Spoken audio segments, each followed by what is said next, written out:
मणिपुर राज्य में हुई हिंसा पर अब सिर्फ भारत ही नहीं बल्कि पूरे विश्व की नज़र है और ऐसे में सांसद शत्रुघ्न सिन्हा जब पटना पहुंचते हैं तो उन्होंने सीधे तौर पर कहा है कि अब बात निकली है तो दूर तक जाएगी, ऐसे चुप्पी साधने से कुछ नहीं होगा। प्रधानमंत्री जी आपने चुप्पी तोड़ी भी तो वो भी इतने दिनों बाद, और क्या कुछ बोला और वो भी इतना कम बोला, और वो भी सुप्रीम कोर्ट ने जब स्वतः संज्ञान ले लिया तब। ऐसा बोलने से क्या फ़ायदा होगा, ऐसी चुप्पी से काम नहीं चलेगा।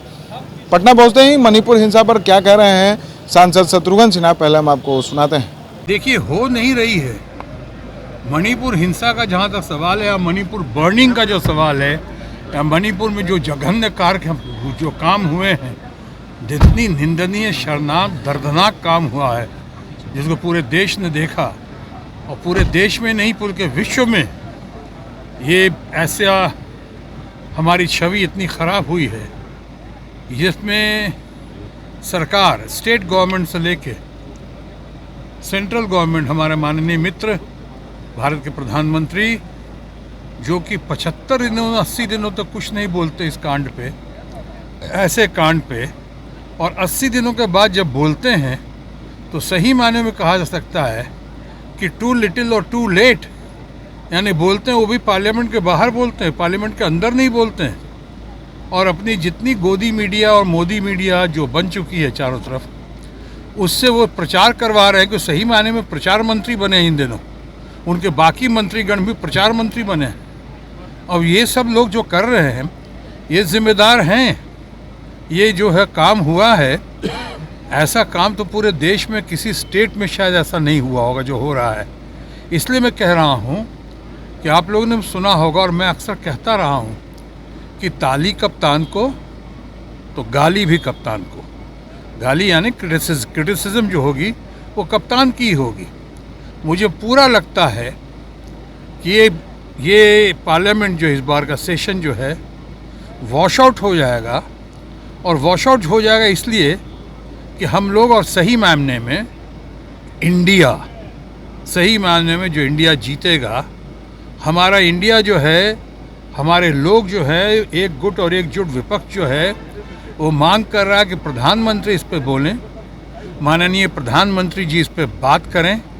डिबेट, चर्चा तो बाद में होगी, क्योंकि इतने दिन तक चुप्पी का कारण क्यों। कल एक चीज़ और देखेंगे, याद रखिएगा कि ये जो कहा है माननीय प्रधानमंत्री जी ने पार्लियामेंट के बाहर आके, अगर आपको याद हो तो पार्लियामेंट में जब बहुत तीखी टिप्पणी हुई है सरकार पे, यहाँ पे और वहाँ पे भी कहा गया कि अगर आप नहीं कुछ नहीं इसका एक्शन लेते हैं तो हम एक्शन लेंगे, ये सुप्रीम कोर्ट ने कहा। और उसके 5 मिनट के बाद यहाँ पे इन्होंने, माननीय प्रधानमंत्री जी ने बयान दिया। कितने देर से लोग कह के थक गए कि कुछ बोलिए प्रधानमंत्री जी, तो उसके बाद जवाब दिया। और उसके बाद अब तुर्रा ये कि वो जवाब देने के बाद लोग कह रहे हैं प्रधानमंत्री तो बोला, अरे ये बोलने का क्या मतलब हुआ, जब सुप्रीम कोर्ट के भय से या सुप्रीम कोर्ट के आदेश के बाद।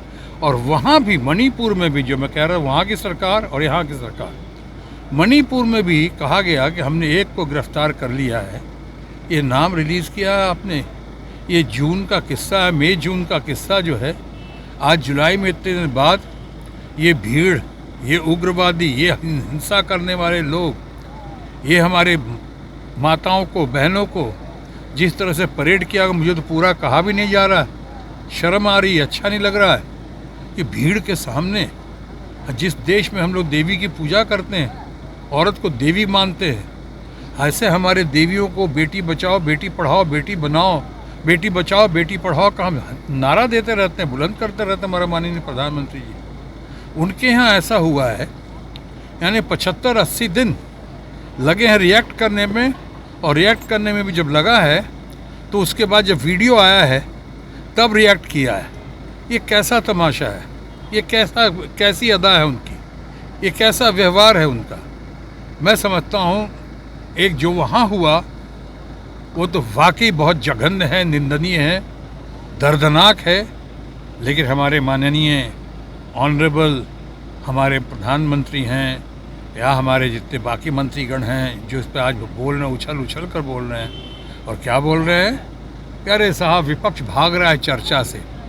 आप अधूरा सत्य बोल रहे हैं, सच नहीं बोल रहे हैं। विपक्ष नहीं भाग रहा है, विपक्ष तो कह रहा है कि पहले प्रधानमंत्री बयान दे, और वो भी जिस धारा के तहत बोल रहे हैं उस धारा के तहत वो बात नहीं बन रही है। हालांकि इसका नोटिस दिया गया है, राज्यसभा खड़गे साहब ने भी दिया है और लोगों ने भी दिया है, इस पर नहीं हो रहा। मुझे एक चीज़ तो और लगती है, मुझे लगता है ये सब जो है किसी षड्यंत्र या किसी साजिश या किसी प्लान के तहत किया जा रहा है कि उनको भी सूट कर रहा है। चुनाव की घड़ी नज़दीक है, वो चाहते हैं सेशन ना चले, और सेशन से क्योंकि बहुत कुछ बात निकलेगी तो दूर तो लग जाएगी। बहुत देश विदेश के लोग देख रहे हैं, यूरोपियन यूनियन ने क्या कहा है आपने देखा सुना होगा।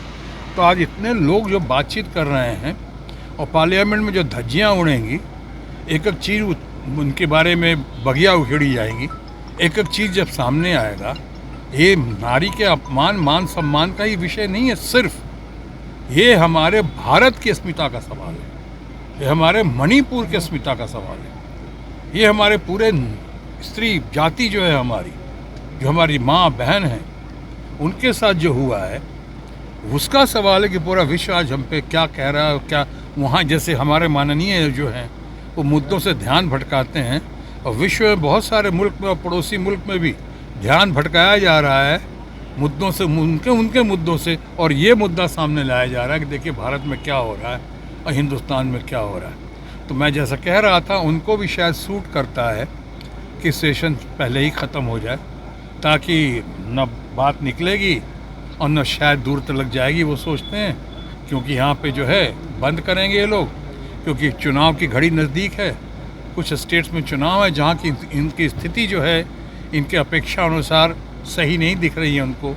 उनके सर्वे भी बता रहे हैं, पब्लिक ओपिनियन भी बता रही है कि विपक्ष जो है इंडिया जीतेगा, और उनके हालात या उनकी हालत ठीक नहीं है।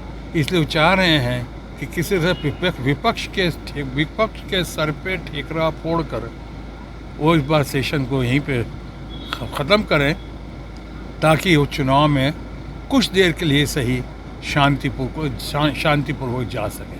लेकिन सबसे बड़ी बात यह है और सबसे अहम बात यह है कि मणिपुर में जो जघन्य, जो निंदनीय, शर्मनाक और दर्दनाक जो किस्से हुए हैं और जिस तरह मणिपुर जल रहा है, इसको सबसे पहले इसको ठीक किया जाए।